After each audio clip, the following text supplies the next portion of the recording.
말씀 사도행전 4장 32에서 37절입니다.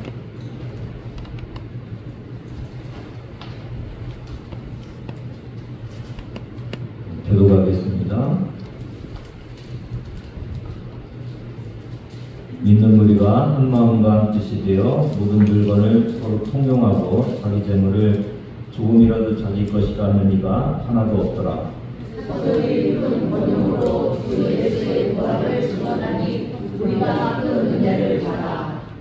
그 중에 가난한 사람이 없으니 이는 밭과 집 있는 자는 팔아 그 판 것의 값을 가져다가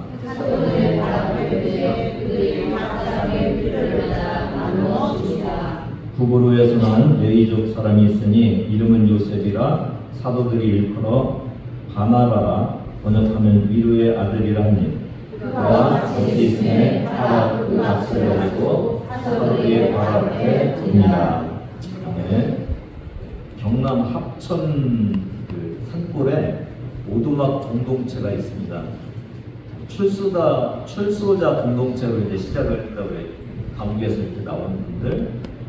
그런데 지금은 지적 장애인, 또 그의 부모, 사회 부적응자, 그 공동체 대표인 이재영 장로 부부 이렇게 해서 한 35명 정도가 살고 있다고 합니다. 이재영 이 대표의 말이 이렇습니다. 우리 공동체는 하나님의 실패작은 없다.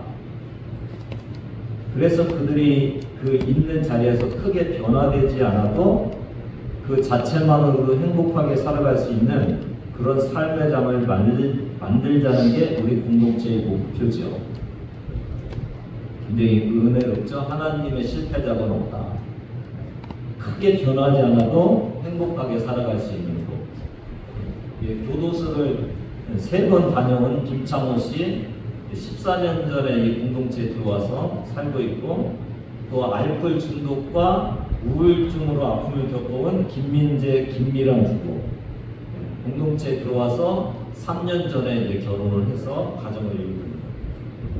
또 이 공동체에서 탄생한 부부가 4쌍이나 된다고 그럽니다. 무엇보다도 있는 모습 그대로를 인정하고 가장 느린 사람에게 맞춰가자는 공동체의 가치관은 지적 장애인들도 자존감을 느끼며 살도록 만들어졌다. 10년 전에 이제 들어온 그 지적 장애인 영기 씨가 있는데 어머니의 말입니다. 조그만 일도 찾아서 칭찬해 주시고 연기라서 해냈다고 그러고 격려하고 칭찬해 주니까 아이가 팍팍팍 달라졌어요. 굉장히 좋은 이런 공동체인 것을 알 수가 있는데, 이 공동체의 특징 중에 하나가 뭐냐면 오전 7시 20분에 예배를 드리고 그리고 함께 공동 식사를 하는 그런 거라고 합니다. 이게 이제 초대교회의 공동 식사가 예배를 드리고 또 식사를 하는 거기에서 이렇게 가져왔다고 그럽니다. 참 하나님의 실패자가 없다. 가장 느린 사람에게 맞춰서 사는 이 공동체. 세상에서 이렇게 살아가면 안 되겠죠? 근데 세상 속에서도 이 신앙 공동체를 이렇게 행복하게 살아갈 수 있는 공동체를 만들 수 있다는 것을 알 수가 있고, 이렇게 될 수 있었던 것이 오늘 이 본문의 말씀에 기인해 갖고 이렇게 만들어가는 그런 모습을 볼 수가 있습니다. 사도행전 4장 32절을 같이 읽습니다. 시작. 믿는 우리가 한 마음과 한 뜻이에요. 모든 물건을 서로 통용하고 자기 재물을 조금이라도 자기 것이라 하는 이가 하나도 없더라. 구세군도 오늘 본문의 기인에서 이렇게 활동을 하고 있다는 것을 알 수가 있는데, 구세군 그 사이트에서 하나 글을 이렇게 문구를 하나 가져왔는데, 구글 번역기로 돌려서 조금 했는데, 뭐냐면 구세군은 모든 지역 사회를 평가하고 각 지역 사회에서 가장 필요한 것을 충족시키기 위해 노력한다. 이제 평가라는 단어가 있는데 이게 영어로 evaluate인데 이 앞에 e가 x 해갖고 밖으로 이런 뜻이 있게요. 이거 이 value라는 것은 가치라는 거잖아요. 그래서 평가한다는 것이 가치가 밖으로 나타나도록 해준다. 그런 뜻이 있다고요. 이게 하나님의 실패자는 없다. 당신도 가치 있다.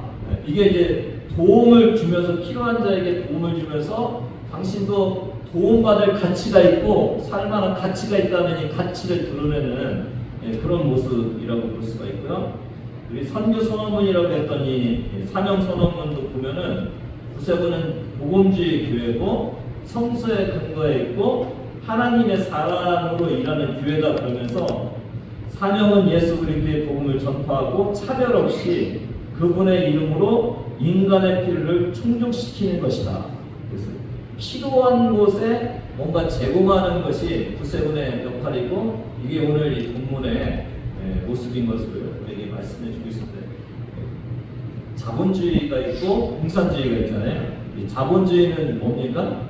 자기가 일해서 자기가 벌어서 자기가 갖는 거죠. 사유재산을 인정하는 그런 것이 이 자본주의입니다. 근데 공산주의는 어떤 곳이에요? 공산주의가 엉망이 돼갖고 지금 북한을 보면은 안 되고 원래 공산주의는 뭐냐면 소유를 개인이 가지지 않고 공동이 갖는. 그래서 북한이나 저기 중국 같은 데 가면은 자기 사유재산이 없잖아요. 요즘은 중국에서 그 조선족들 이렇게 만나보고 그러면은 땅은 자기 것이 아니지만 건물은 사고 뭐 이렇게 해서 약간 변질되어 있는 그런 모습이 있고 진짜 북한은 이게 공산주의가 아니죠. 김정은이가 왕이 되어 있는 그 왕국 그리고 공산당이 그 인민들의 국민의 피를 빨아먹는 것 같은 그래서 공산당들은 잘 살았는데 인민들은 아주 굶어 죽어가는 아주 그런 곳이죠. 이런 모습을 보면서 하나님의 사랑과 어떤 성령의 능력이 없으면 감동이 없으면은 이 땅에서는 이 지상천국 같은 공산주의가 일어날 수 없다는 것을 알 수가 있습니다. 오늘 다시 한번 32절을 보면서 이 자본주의도 아니고 공산주의도 아닌 기독교 공동체를 한 번 더 우리가 바라보는 시간 갖겠습니다. 같이 있습니다. 시작. 믿는 우리가 한 마음과 한 뜻이 되어 모든 물건을 서로 통용하고 자기 재물을 조금이라도 자기 것이라 하니까 하나도 없더라. 자기 소유가 있습니까? 없습니까? 자기 재물이라고 했잖아요. 있죠. 자기 재물. 근데 조금도 자기 것이라는 이가 없는 거예요. 그러니까 소유는 자기 건데 이걸 어떻게 했다고요? 공동으로 쓰는 그런 공유된 것인 것을 알 수가 있고 이게 자발적인 거죠. 자발적으로. 누군가 강요해서 내는 것이 아니라 자기가 내는 것입니다. 필요한 사람이 쓰게 하는 이 신앙 공동체. 공산주의는 어떤 것이에요? 자발적이지 않죠. 제도가 다 있어서 모든 사람이 다 공유를 해야 되는 그런 곳이고 또 이 자격 조건도 아니에요. 교회에 들어오려면 돈을 이 재물을 팔아갖고 교회에 내야 교인이 될 수 있는 것도 아니에요. 여기 사유재산을 다 바쳤다는 얘기는 없어요. 그냥 바치고 싶은 만큼 바친 것이 이 모습인 걸 알 수 있고 여기는 또 한마음과 한 뜻이 되었다는 걸 보면 영적인 일치가 있는 성령의 역사가 있는 그런 곳이죠. 그러니까 성령의 역사가 있고 하나님의 것이기 때문에 내가 청지기로서 필요한 사람에게 이렇게 하나님께 내놓는다는 그런 생각들이 있는 이런 곳입니다. 이게 이제 구세군에서 말하는 for others, 다른 사람을 위한 그런 생각을 갖고 있는 사람이죠. 그러니까 다른 사람을 사랑하면서 살아가는 것이 기독교인이라는 생각을 가진 사람들. 이게 이제 초대 이 놀라운 공동체를 이뤘던 신앙 공동체입니다. 내가 사는 것은 나를 위해 사는 것이 아니라 나를 위해서 죽으신 예수 그리스도를 위해 사는 그 고백. 예수님의 사랑이 머무는 곳에 내 물줄도 흘러가야 된다는 그 생각을 가진 공동체입니다. 여러분 잘 생각해 보세요. 그러니까 우리가 예수 믿고 천국 간다. 이게 이제 우리가 교회 나오는 그런 모습인데, 근데 그것만으로 부족한 것을 알 수가 있어요. 이 사람들은 가치관이 변해 있는 거예요. 생각이 변해 있는 거예요. 더 이상 내 것이 아닌 그런 사람으로 인정되기를 바라는 그런 사람들이 돼 있죠. 내 유익이 세상 사람들이 생각하는 그 유익이 아니라 내가 하나님의 유익을 위해 살아가는 그런 존재들로 바뀐 것이 이 초대교회 성도들의 모습인 것을 알 수가 있어요. 사랑이 이웃에게 이렇게 흘러가게 하는 그런 모습들이 이들의 생각 속에 있는 것을 알 수가 있습니다. 기복 신앙하고 오늘 이 초대교회 신앙하고 틀리죠. 기복 신앙은 예수 믿었죠. 내가 천국 가서 좋죠. 그 다음에 주님 제가 이 땅에 잘 살기 위해서 좋은 것들을 많이 좀 주세요. 그러니까 많은 것들을 받는 거기에 멈추는 거예요. 기복신앙. 내가 복받기 위해서 하나님께 나가는 것이 기복신앙이죠. 근데 오늘 이 사람들은 기복신앙의 모습에서 조금 훨씬 더 이렇게 하나님의 뜻 안으로 들어가는, 그래서 주신 소유가 내 것이 아니라 하나님이 원하는 곳에 쓰여지기 위한 소유다, 이렇게 고백을 하고 있는 거죠. 그러니까 내게 주신 복은 하나님의 사명을 위해서 쓰여지는 그런 것으로 이렇게 보고 있는 거죠. 그러니까 내가 하나님 때문에 복을 받았다, 이게 내가 재산이 많아지고 내가 지위가 높아지고 여기에서 끝나는 것이 아니라 이걸 통해서 또 하나님께 이렇게 영광을 돌리는 그런 삶을 살아가는 그런 모습을 볼 수가 있습니다. 오늘 여러분 이 본문을 보면서 이렇게 생각도 많이 될 거예요. 여러분 많이 안 믿는 혹시 남편이나 아내가 있고 친척이 있으면 이런 말 많이 들었을 거예요. 너무 예수에 미치지 말라. 그렇죠? 오늘 이 본문도 보면서 믿음이 아무리 좋다고 해도 쭉 빠져라 걸어갖고 교회에다 가면 좀 이상하죠? 이상하죠, 여러분? 예수에 미친 거 아니야? 정복껏 좀 해야지. 어떻게 이렇게 너무 과하게 살아? 이런 생각이 들 텐데 어떻게 이런 일이 있는지 33절을 같이 한번 읽어보겠습니다. 시작. 사도들이 큰 권능으로 주 예수의 부활을 증언하니 우리가 큰 은혜를 받아. 이 증언하다는 단어는 돌려주다, 빛을 갚다, 이런 법적인 용어라고 해요. 그러니까 빛을 갚다. 이게 증언하는, 사도들이 증언하는 걸 보면은 이 하나님의 예수님의 은혜가 너무 커갖고 내가 그 빛을 갚기 위해서 전할 수밖에 없는, 최선을 다해서 예수님의 복음을 전하는 그런 역할을 하는 것을 알 수가 있고, 이 빚진 자는 이제 골로새서 3장 2절을 한번 같이 읽습니다. 시작. 위의 것을 생각하고 땅의 것을 생각하지 마세요. 이게 이 땅에 있었던 사람들이 은혜를 받고 이제 하늘의 것들을 생각하는 그런 모습으로 변화된 것을 볼 수가 있습니다. 그러니까 이렇게 생각한 거죠. 생명도 거저 얻었죠. 맞죠? 복도 거저 받았죠. 위로도 거저 받았죠. 하나님은 거저 주시는 분이라고 여기에 머물지 않고 은혜 받은 자로서의, 빚진 자로서의 생각을 갖고 있었다는 거예요. 그래서 이제는 땅의 것을 생각하지 않고 하늘의 것을 생각하며 살아갔어요. 여기 다시 한번 33절을 보면은 큰 무리가 은혜를 받았는데 뭐 때문에 은혜를 받았다고 그랬어요? 주 예수의 부활을 전해라. 부활을 전하면은 부활 전에 뭐가 있었습니까? 십자가가 있었죠. 예수님의 십자가가 있었죠. 예수님의 십자가는 말 그대로 죄인인 자기를 살리기 위해서 예수님께서 죄인돼 주셔서 십자가에서 돌아가신 그 놀라운 사랑 때문에 이루어진 사건이잖아요.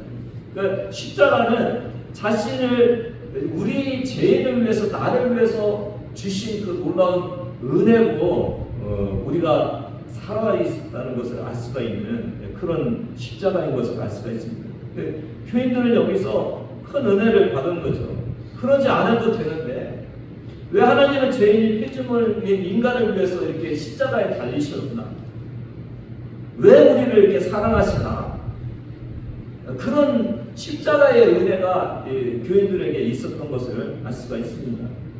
그러면서 거저 갖게 된 제가 용서받고 은혜 받은 거에 대한 그 은혜가 물밀듯 들어온 거예요, 성도들한테.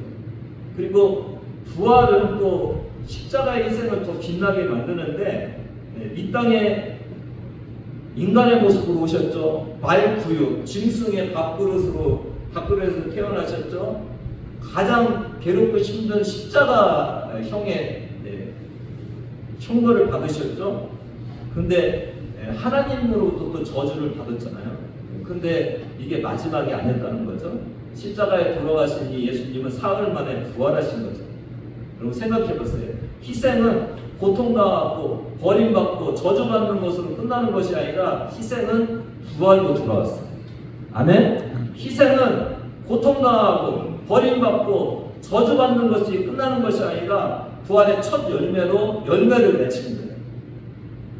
남을 위한 사랑은 자기를 모두 중요하는 고통과 희생이 따르지만은 그 십자가의 사랑은 부활의 꽃을 피운 거죠. 예수님의 십자가는 이 부활을 보면서 희생의 가치를 깨닫게 된 거죠. 빌립보서 2장 보면 8절 9절 같이 있습니다. 시작. 사람의 모양으로 나타나서 자기를 낮추시고 죽기까지 복종하셨으니 그 십자가에 죽으십니다. 이러므로 하나님이 그를 지극히 높여 모든 이름 위에 뛰어난 이름을 주셨습니다. 희생은 뛰어난 이름을 받는 그 열매로 돌아왔다는 것을 알 수가 있어요. 희생은 그냥 낮아지고 고통받고 죽어 썩어지는 것이 아니라 희생은 하나님의 높여주시는 것을 받는 그 고귀한 것임을 깨닫게 된 거죠. 또 하나 은혜 받은 건 뭐냐면은 나를 그렇게 사랑하셔서 십자가에 달리실 정도의 나는 사랑받는 존재라는 거죠. 그래서 그 은혜에 나는 그냥 있을 수 없어서 나도 주님의 사랑을 누군가에게 전하고 싶은 그 은혜를 받는 거예요. 오늘 저와 여러분이 아까 말했듯이 너무 미치면 안 돼, 너무하잖아 이런 것은 우리가 이 은혜 속에 들어가지 못해서 우리가 느끼는 생각들인 거죠. 주님의 십자가의 은혜와 부활의 은혜와 아무것도 아닌 죽을 수밖에 없는 나를 위해서 주님께서 희생하신 그 모습을 바라보면서 은혜 위에 은혜를 더하면은 우리도 누군가를 위해서 희생하고 싶은 그런 은혜를 받는다는 것을 알 수가 있습니다. 그러니까 이 초대교회 요때만 있었던 거예요. 요때만 아주 있었던 건데 얼마나 성령의 능력이 강했고 십자가와 부활의 은혜가 얼마나 강하게 임했으면은 이런 은혜 속에서 자기의 것을 하나님의 은혜를 갖기 위해서 내놓았는지를 알 수가 있습니다. 34절 35절 같이 읽습니다. 시작. 그 중에 가난한 사람이 없으니 이는 밭과 집이 있는 자를 팔아 그 파는 것에 값을 가져다가 사도들의 발 앞에 두매 그들이 각 사람의 필요를 따라 나누어 줍니다. 원시 기독교 교회는 가난한 사람이 없었다고 그렇게 기록되어 있죠. 왜냐하면 밭과 집을 팔아서 교회에 가져와서 필요한 사람이 썼기 때문에. 오늘 저는 여기서 눈여겨볼 것이 하나가 있는데 그게 뭐냐면 밭과 집을 판 사람이 누구 앞에 가져왔다고요? 이게 이렇게 우리가 좀 생각해 봐야 되는데 내가 좀 돈을 갖고 있고 도와주고 싶어요. 그래서 어떤 교인 한 사람에게 도와줬어요. 그렇게 도와주지 않고 오늘 이 초대교회 모습을 보면은 밭을 팔아갖고 누구한테 갖고 왔다는 거예요? 교회에 갖고 왔다는 거예요. 그리고 교회가 사도들 앞에 갔다 오니 사도들이 교회가 각 사람의 필요에 따라서 이것을 썼다는 거죠. 이게 저는 굉장히 중요하다고 생각이 되어져요. 그러니까 어떤 사람이 어떤 사람을 도우면은 한 사람은 도와준 사람이고 한 사람은 도움 받은 사람이죠.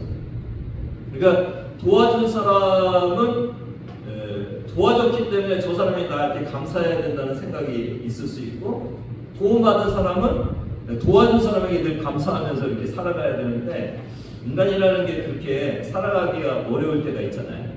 우리가 생각하지 않아요. 그래서 이게 굉장히 중요한 것 중에 하나가 뭐냐면 도와주는 사람이 하나님께 헌금을 드린 거예요. 구제헌금을 하나님께 드린 거예요. 그리고 도움받는 사람도 하나님의 교회가 도와주는 거예요. 굉장히 유익하죠. 굉장히 유익하잖아요. 그래서 도움받은 사람도 떳떳하게 하나님이 나를 도와주신 거예요. 도와준 사람도 내가 도와준 사람에게 도와준 것이 아니라 하나님께 드린 거예요. 굉장히 건강한 그런 모습인 것을 알 수가 있어요. 오직 하나님께 드리고 하나님께서 받은 거죠. 그리고 하나님이 도와주는 이런 모습의 구제 헌금의 모습들이 오늘 초대교회의 모습에 있어요. 그래야 내가 너를 도와줬으니까 고마워하라는 생각이 없어질 것이고, 그래야 하나님의 은혜에 반응해서 내 재산을 하나님께 드린 것이 되는 것이고, 그러면 하나님이 상급을 주시겠죠. 그렇죠. 이 귀한 이 헌금 개념, 돌봄 개념을 저와 여러분이 잘 음미했으면 좋겠어요. 그래서 여러분, 교회는 하나님만 일하시면 됩니다. 하나님만 영광 받으시면 됩니다. 우리는 그냥 종에 불과한 거죠. 주님만 영광 받으시도록 이렇게 사는 아주 귀한 공동체인 것을 알 수가 있습니다. 36절, 37절 같이 읽습니다. 시작. 부부로에서 난 레이족 사람이 있으니 이름은 요셉이라 사도들이 일컬어 바나바가 번역하면 위로의 아들이라니 그가 같이 있음에 파라 이박스를 가지고 사도들의 가락에 두니라.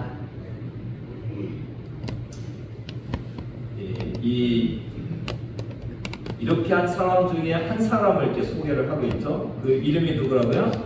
요셉. 네, 이 요셉이라는 사람을 사람들은 뭐라고 얘기를 했다고요? 바나바. 바나바라는 이름의 뜻이 뭐라고요? 위로의 아들. 또 권면, 또 도움의 아들, 이런 뜻도 있다고 그래요. 그러니까 평소에 이 바나바는 권면하고 다른 사람을 위로하고 도와주는 일들을 많이 했기 때문에 누가 인정을 한 거예요? 그 교회의 목회자인 사도들이 저 사람은 위로의 사람이다, 이렇게 인정을 했다는 거예요. 근데 36절에 보면은 이 어디에서 난 누구였어요? 부울에서 난 레이족. 레이족은 원래 어디에 있어야 되는 사람들이죠? 성전에 있어야 될 사람들이죠. 근데 이 성전에 있어야 될 사람들이 이 북으로는 밖에 디아스포라거든요. 이스라엘 밖으로 떠난 그런 곳에 가서 살았다, 거기서 태어났다. 참 이게 아버지가 좀 믿음이 부족한 거 아니냐 이런 생각이 좀 들어서 제가 자료를 찾아보니까 원래 이 사제들, 그러니까 제2 기능을 하는 사람들은 아론 계통의 사람만. 레인 중에서 원래 아론이 대제사장 출신이잖아요. 그러니까 아론 계통의 사람, 뒤에는 이제 사독 제사장, 대제사장 그쪽 계통의 사람들이 주로 했는데, 이 사람들도 세 가지 순례 축제 기간, 아마도 6월절, 오순절, 장막절 이때를 말하는 것 같아요. 이때랑 연 2주간만 이렇게 가서 섬겼다고 그래요. 그리고 나머지 한 10개월에서 11개월은 그냥 고향에 돌아가서 있었다고 그래요. 그러니까 거기 계속 있었던 것이 아닌 것을 알 수가 있고, 또 시골에 사는 사제들은 그 회당이 있었으니까 회당에 가서 율법을 가르치고 이런 일을 하고, 또 어떤 사람은 전혀 학식이 없는 사제들도 있었다고 그래요. 그러니까 율법도 안 가르치고 그냥 레인으로서의 그냥 이름만 갖고 있는 그런 사람들도 있었던 이런 때가 이제 예수님 시대의 이 레인들의 일인 거죠.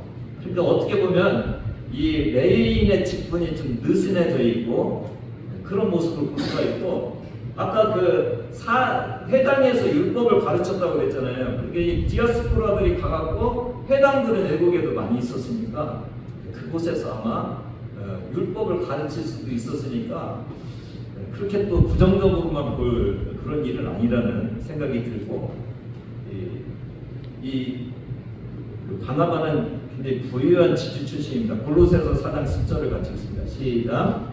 나와 같이 함께 갇힌 아리스다고와 바나바의 생질 마가와 이 마가에 대하여 너희가 명을 받았으니 그가 이르거든 영접하라. 마가가 생질이라고 그러는데요. 생질이 누군가요? 조카.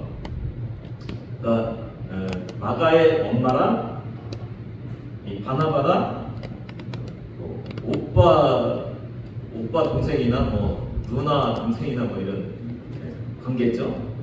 관계인데 이 마가의 다락방에 이 마가를 말하는 거죠. 이 마가의 다락방은 120명이나 이렇게 모일 수 있는 저택이죠. 큰 저택. 이 마가의 어머니도 굉장히 잘 사는 사람이었다는 것을 알 수가 있고, 이 지금 바나바도 굉장히 경제적으로 풍요로운 그런 사람이었던 것을 알 수가 있어요.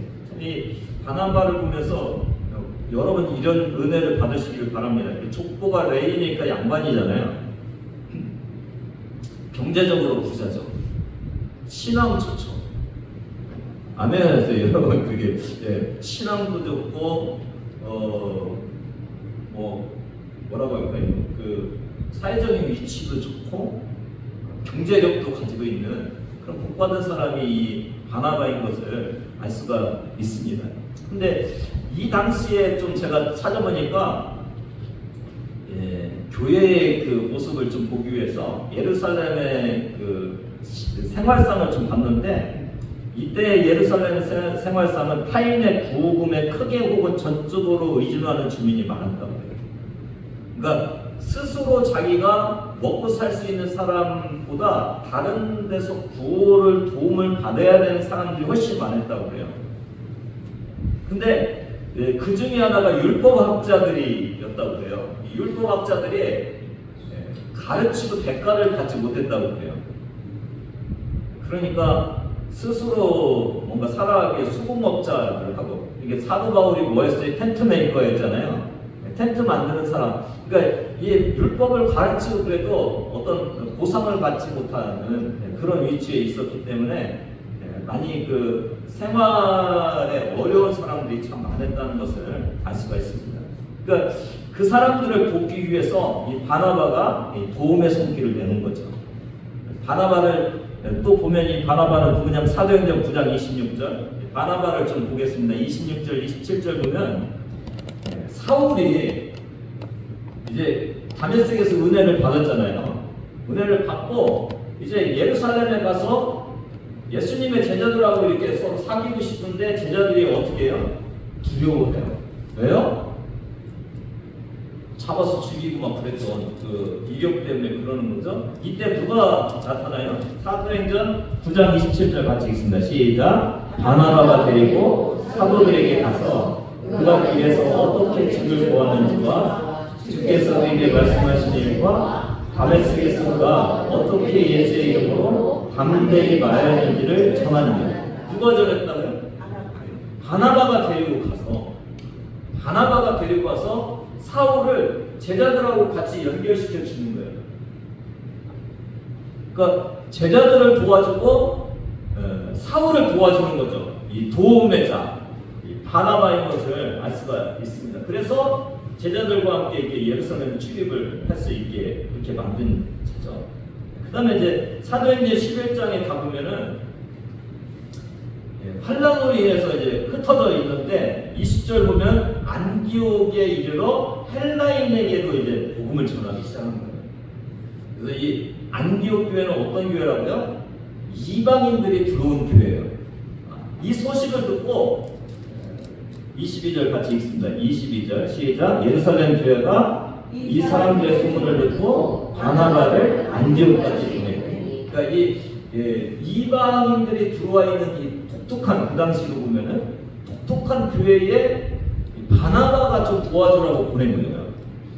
그러니 23절 같이 읽습니다. 시작. 그가 이르러 하나님의 은혜를 보고 기뻐하여 모든 사람에게 굳건한 마음으로 주와 함께 머물러 있으라 권하는 사람, 믿음으로 잘 있게 권하는 사람, 이 바나바의 역할을 한 것을 알 수가 있습니다.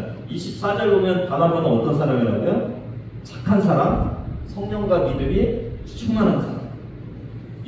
그러니까 이 안디옥의 첫 선교사로 갈 정도의 믿음과 성령 충만이 있는 사람. 사도행전 11장 25절, 26절을 보면 그 안디옥 교회를 세우고 누구를 초빙을 해와요? 다소에 가 있는 사도 바울을 데리고 와서 1년 동안 같이 사역을 하는, 그러니까 사도 바울이 사역자가 되게 이렇게 도와주는 그런 일을 하죠. 그리고 이제 보내죠. 이제 전도 여행을, 사도 바울과 함께 전도 여행을 가는 이런 모습을 볼 수가 있습니다.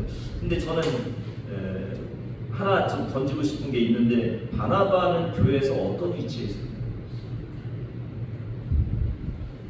사도였나요?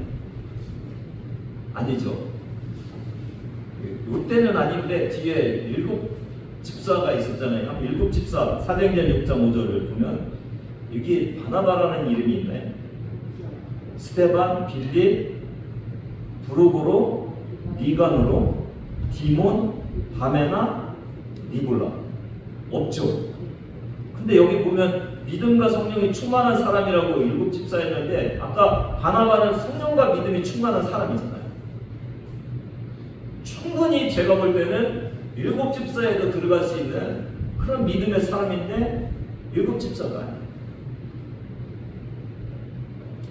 어떻게 보면 이 바나바는 어떤 지도적인 역할을 하고 리더로서의 역할보다는 뭔가 다른 사람 섬겨주고 위로해주고 도와주는 그런 직분을 가진 사람인 것을 알 수가 있습니다.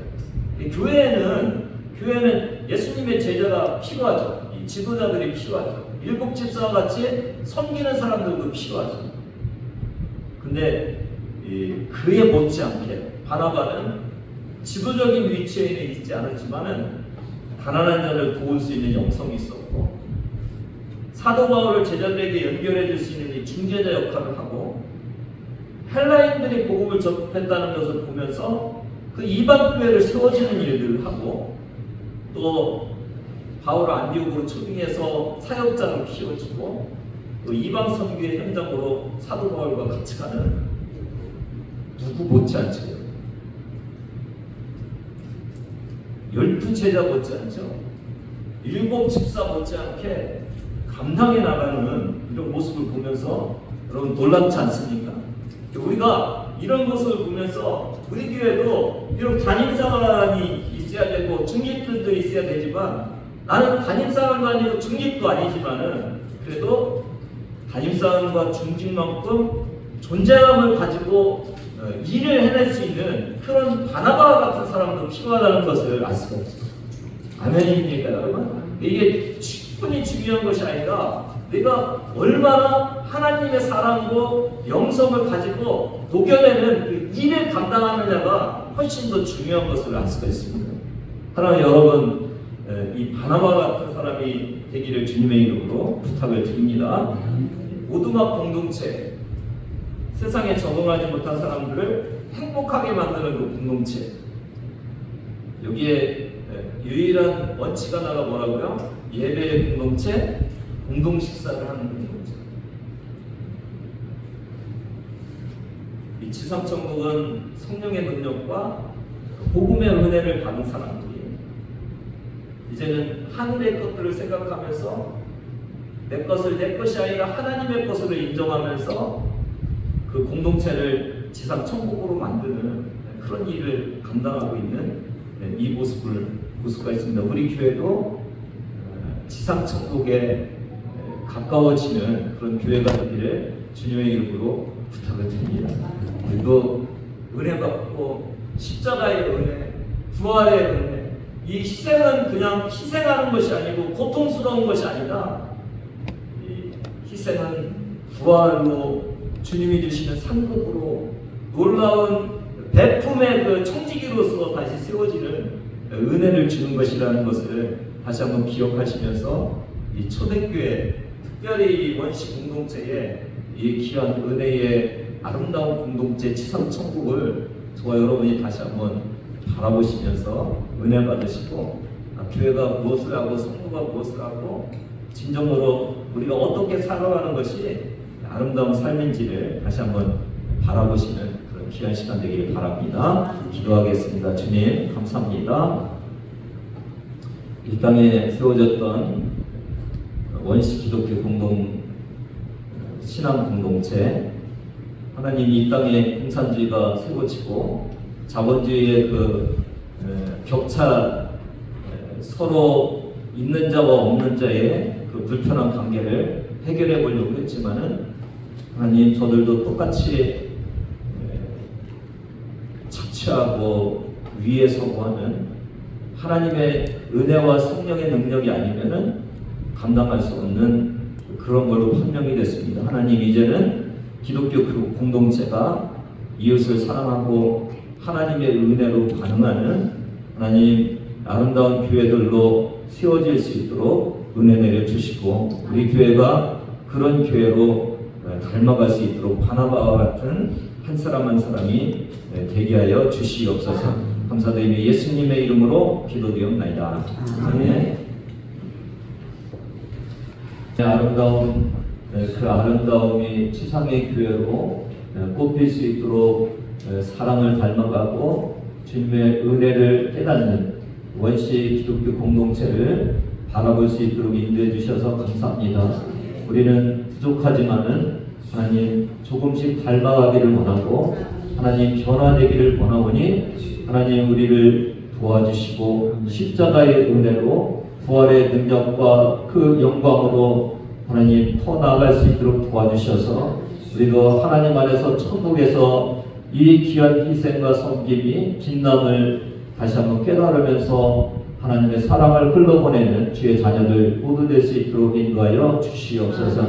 이제는 우리 주 예수 그리스도의 은혜와 하나님 아버지의 무한하신 사랑하심과 성령님의 감동감과 역사하심, 하나님 오늘 초대교회의 이 아름다운 공동체로 우리도 세워져 가기를 다짐하는 주의 자녀들 머리머리 위에 지금부터 영원까지 함께 하시기를 간절히 축원하옵나이다. 아멘.